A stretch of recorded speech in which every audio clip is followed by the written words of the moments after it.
اگر جیسے ہم پیسے دے رہے ہیں، کسی کو 10 روپے کا نوٹ دیا ہے فرض کریں، تو میں خواتین سے پوچھتی ہوں کس نیت سے دیا، کہتے بس اللہ کی راہ میں۔ تو اللہ کی راہ میں بس کیا؟ آپ دیکھیں وہ 10 روپے کا نوٹ جو ہے، ہمارے تو دین اسلام میں زکوٰۃ، صدقہ، فی سبیل اللہ، قرض حسنہ، کتنی ایسی چیزیں ہیں جن کا جب پتہ ہوگا تو وہ ادا ہوگا، اس کا درجہ کتنا زیادہ ہے نا، کیونکہ اس کی فضیلت کا بارے میں پتہ ہوتا ہے۔ ہاں دے دیے، اس کا بھی ثواب ملے گا، بس اللہ کی راہ میں ٹھیک ہے، اس کا بھی ثواب ہے، لیکن جب آپ نیت کر کے دیں گے تو اجر و ثواب تو کتنا زیادہ بڑھ جائے گا۔ اسی طرح سے ابن دقیق رحم اللہ نے فرمایا کہ علماء نے اس حدیث کو ثلث الاسلام کا لقب دیا ہے، اور اسی طرح امام ابو داؤد رحم اللہ نے اس حدیث کو نصف فقہ فرمایا۔ ٹھیک ہے، اب یہ دیکھیں، ثلث علم، ثلث اسلام، نصف فقہ، یہ جب جیسے جیسے آپ علم حاصل کرتے ہیں اور دین اسلام کے بارے میں سمجھتے ہیں، ٹھیک ہے، جیسے کہ 5 پلرز آف اسلام، تو ظاہر ہے آپ نے ان 5 چیزوں کو سمجھنا ہے، تو دین اسلام سمجھ آئے گا، تو انسان فکر والی زندگی گزارے گا، موت سے نہیں پھر ڈر لگتا جب دین اسلام کی سمجھ آتی ہے۔ کیوں؟ کیونکہ آخرت کی سمجھ آتی ہے نا، اصل کمائی کیا ہے؟ آخرت۔ جس سے زیادہ آج نقصان کیا ہے؟ ہم غافل ہیں، کیونکہ مرنے کو دل نہیں چاہتا۔ تو یہ دنیا میں تبھی ان چیزوں کی سمجھ آئے گی جب ہمارا تعلق اس علم سے ہوگا، قرآن سے، حدیث سے، فقہ سے۔ دوسری چیز جو آتی ہے وہ آتی ہے شان ورود۔ جب آپ حدیث پڑھتے ہیں، یا اسپیشلی چلیں پہلے دیکھیں شان نزول، قرآن پاک میں کسی خاص ہر آیت کا شان نزول، ہر صورت کا شان نزول نہیں ہوتا۔ کچھ آیات ایسی ہیں، کچھ صورتیں ایسی ہیں جو خاص وجہ سے اللہ تعالیٰ نے نازل کی، اس کے پیچھے کوئی کہانی، کوئی بات، کوئی واقعہ ہوتا ہے۔ اسی لیے کچھ آیات جو تھیں وہ مکہ میں نازل ہوئے، صورتیں بھی کچھ مدنی ہیں اور کچھ ہجرت کے درمیان میں۔ اور دیکھیں ایک اہم بات جو ہے مسلمانوں کے لیے وہ یہ تھی کہ جس دور میں نبی موجود ہوتے ہیں نا، اور اللہ کا حکم آ جاتا ہے، وحی آ جاتی ہے، وہ فرض کے درجے میں آتا ہے۔ تو جس وقت نبی کریم صلی اللہ علیہ وآلہ وسلم نے ہجرت کی تھی مدینہ کی طرف، اور لوگوں کو کہا جو دائرہ اسلام میں داخل ہو گئے کہ آپ ہجرت کریں، اور ہجرت کے دوران بھی وہی نازل ہو رہی تھی، قرآن نازل ہو رہا تھا، جس کو آپ صلی اللہ علیہ وآلہ وسلم وضاحت کرتے تھے، بتاتے جاتے تھے۔ تو اس وقت دیکھیں ہجرت کتنی امپورٹنٹ چیز ہے، کہ جب مکہ کو چھوڑ رہے تھے تو آپ صلی اللہ علیہ وآلہ وسلم نے فرمایا ہے مکہ میرا دل دکھی ہے، میں تمہیں چھوڑ رہا ہوں۔ کیوں چیز چھوڑی وہ؟ کیا خیال ہے؟ اللہ کا حکم، یہ چیز امپورٹنٹ ہے، ٹھیک ہے۔ تو جب اللہ کے حکم پہ آئے تو پھر نیت کا ٹھیک ہونا کیا ضروری تھا، کہ ہمارے نبی نے کہا کہ ہجرت کرو، وہاں پہ اسلام کو پھیلانا ہے مدینہ میں، ٹھیک ہے۔ اب آپ آیت اس حدیث کا دوسرا حصہ بھی میں آپ کو ایکسپلین کرتی ہوں، شان ورود۔ شان حدیث کا شان ورود ہوتا ہے کہ کوئی خاص واقعہ ہوا جس کی وجہ سے آپ صلی اللہ علیہ وآلہ وسلم نے اس کو ایکسپلین کیا۔ تو قرآن میں آیات اور صورتوں کا شان نزول ہوتا ہے، اور حدیث پاک میں شان ورود ہوتا ہے، ٹھیک ہے۔ شان ورود کو دیکھیں، بعض روایات میں اس حدیث کا پس منظر اس طرح بیان کیا گیا کہ ایک شخص نے ام قیس رضی اللہ تعالیٰ عنہا نامی عورت کو پیغام نکاح دیا۔ اس عورت نے شرط لگائی کہ جب تک تم ہجرت نہیں کرو گے میں تم سے نکاح نہیں کر سکتی۔ چنانچہ اس آدمی نے اس عورت کی اس شرط کو قبول کر کے ہجرت کر لی، دونوں کا نکاح ہو گیا۔ مگر کیا؟ دروشی پڑھیں ذرا۔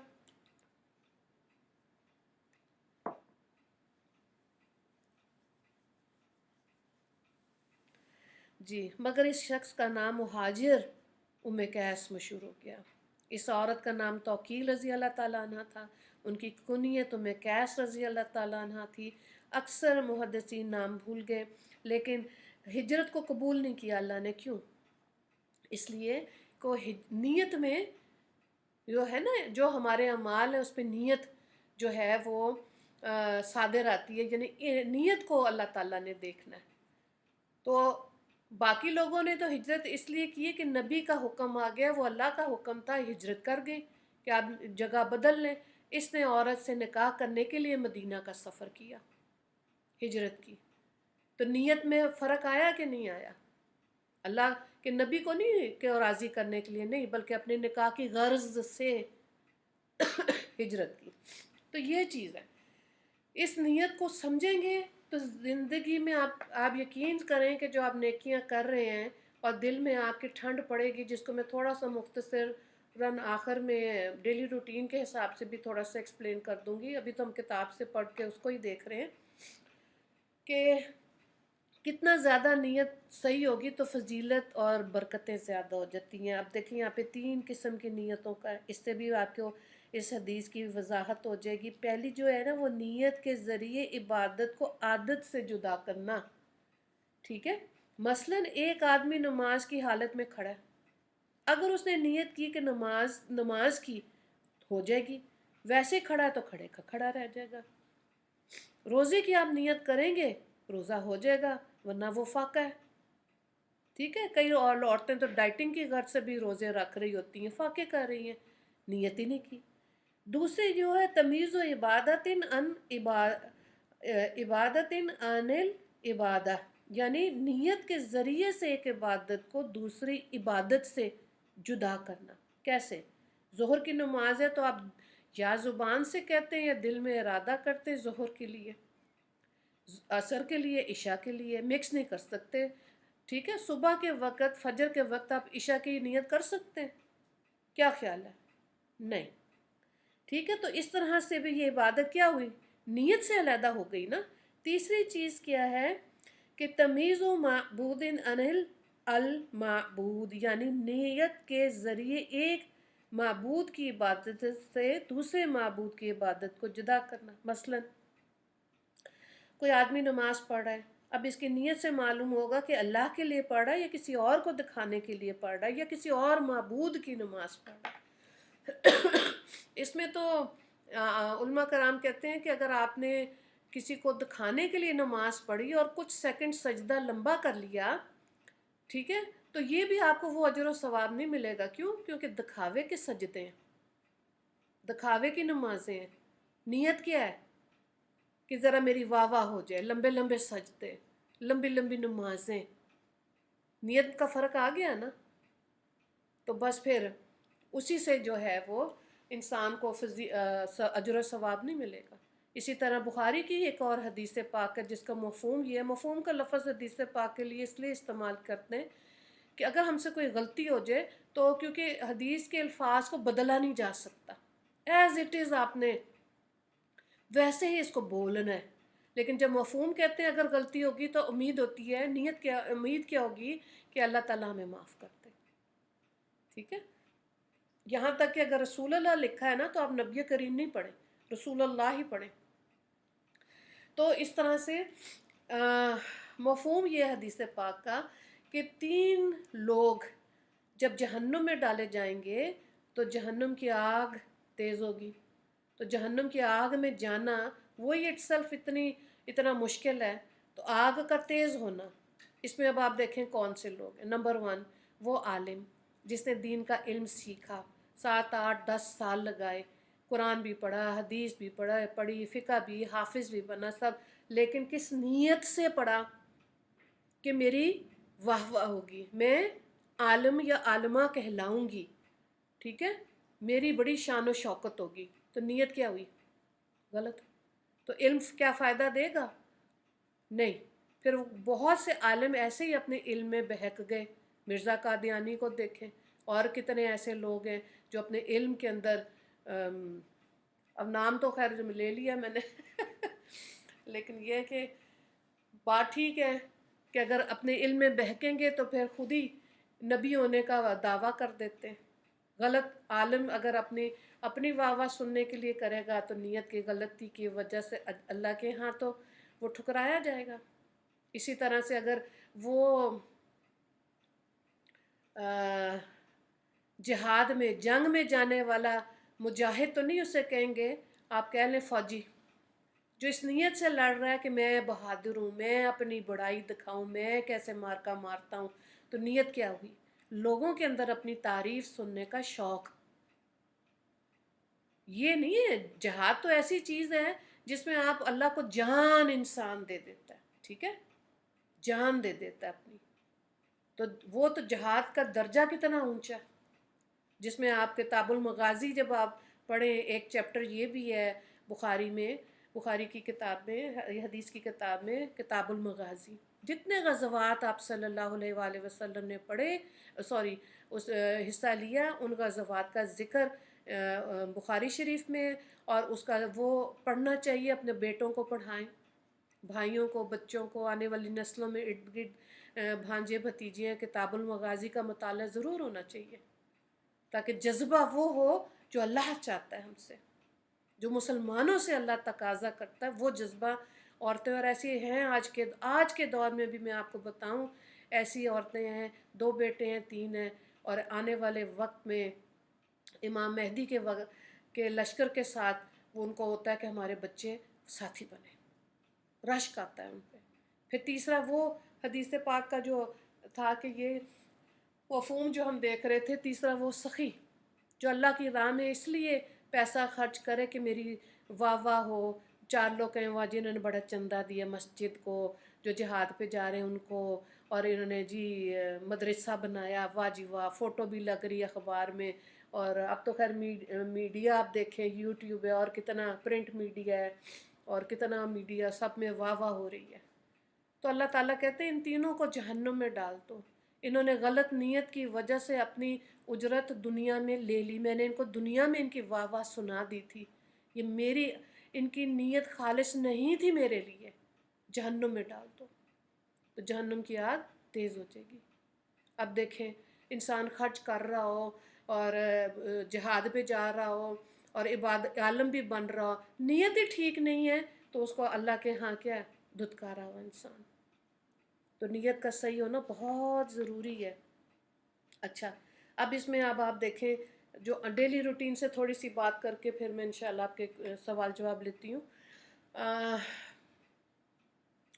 اب آپ نے دیکھیں ایک ٹیشو پیپر ہے نیچے گرا ہوا ہے گھر میں، وہ اٹھا کے ڈسٹ بن میں ڈالا، ٹھیک ہے، اور کیا نیت دل میں ہے کہ صفائی نصف ایمان ہے، ٹھیک ہے، تو آپ نے وہ اٹھایا، آپ نے کیونکہ پڑا ہوا تھا، آپ نے گھر کو صاف رکھا کہ ایمان کا حصہ ہے، اب آپ نے صفائی بھی کی، کھانا بھی بنایا، اور جو ذمہ داری اللہ نے گھریلو عورت کو دی ہے وہ پوری کی، تو کتنا اطمینان قلب ہے۔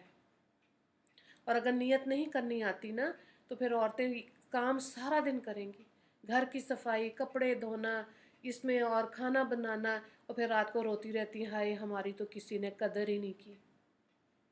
تو جب لوگوں سے واہ واہ سننے کا شوق ہوتا ہے نا، لباس میرا ایسا، کھانا میں تو اتنا زبردست بناتی ہوں، کیسا لے آؤٹ کرتی ہوں ٹیبل پہ، واہ واہ، وہ انسان، وہ ایسی خواتین پھر ڈپریشن میں رہتی ہیں، کیونکہ دیکھیں آپ صحابیات کی زندگی پڑھیں، نبی کریم صلی اللہ علیہ وآلہ وسلم کی ازواج جو تھیں ان کی زندگیاں، ٹھیک ہے، پڑھنی چاہیے۔